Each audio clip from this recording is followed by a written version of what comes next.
Bonjour et bienvenue dans cette nouvelle édition de C'est Normand. Aujourd'hui, on réveille vos papilles parce qu'on va vous parler de barbe à papa et de pop-corn. Alors, cette petite entreprise est installée à la Haie du Puy. Elle exporte toute sa production dans les plus grands parcs d'attractions européens, y compris Disney et Astérix. Alors, comment est-ce qu'on maintient son activité contre vents et marées? C'est ce qu'on va comprendre tout de suite.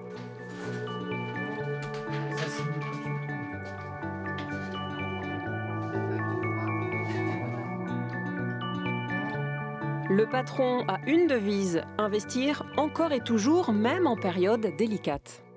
Bonjour. Bonjour. Merci de nous recevoir. Alors, vous êtes le patron de cette entreprise depuis une activité que vous maîtrisez depuis 25 ans à peu près.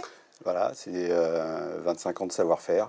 Alors, vous avez connu pendant ces 25 ans des difficultés, y compris des difficultés très récentes liées notamment aux attentats. Alors, expliquez-nous en quoi les attentats ont un lien avec l'activité de confiserie. Il y a eu une incidence sur les fréquentations des parcs d'attractions. Et comme c'est une clientèle chez nous qui est très importante, puisqu'on est leader sur ce marché, ça a eu effectivement un impact très important pendant cette année. La réaction à très court terme, c'est d'essayer d'aller chercher des marchés autres, sur d'autres secteurs de marché, la grande distribution, du cinéma ou une clientèle autre. Pour le Brexit, qui a fragilisé la filiale implantée au sud de Londres, la réponse volontariste est du même acabit. Il s'agit d'aller chercher des marchés en Espagne. Et cette petite flamme qui anime Stéphane Capelli n'est pas prête à vaciller. On est convaincu depuis le début que le pop-corn est un produit sur lequel il y a encore beaucoup de choses à faire, que le marché français reste à construire, et c'est pour ça qu'on continue et qu'on persiste et qu'on insiste, parce qu'on est convaincu c'est un marché qui est en devenir.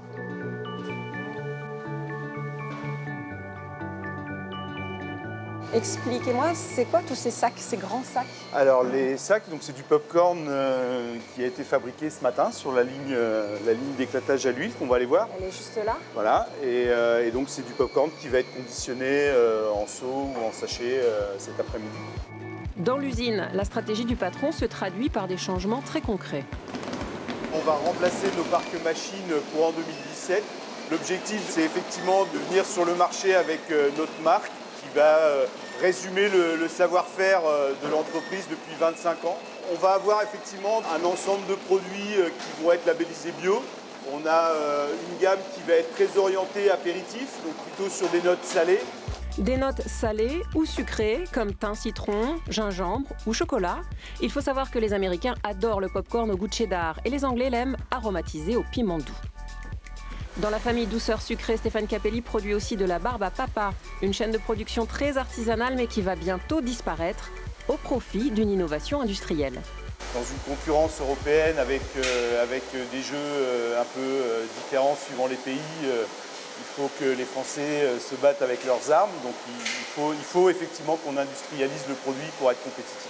Et c'est une machine qui n'existe nulle part ailleurs concrètement. Ça va être une première mondiale. C'est une machine qui n'existe pas, qui a été inventée et qui va être construite pour nous. On n'en saura pas plus sur ce prototype qui va permettre de mécaniser la production. Secret industriel oblige. La future machine devrait être installée dans l'usine courant 2017 et elle permettra de multiplier la productivité par 4 sans supprimer d'emplois, parce que cela aussi, c'est une devise du patron. Une dernière petite précision, Stéphane Capelli a l'intention toute simple de devenir le leader mondial de production de barbe à papa. Je vous remercie d'avoir suivi cette édition et à très bientôt pour un prochain C'est Normand.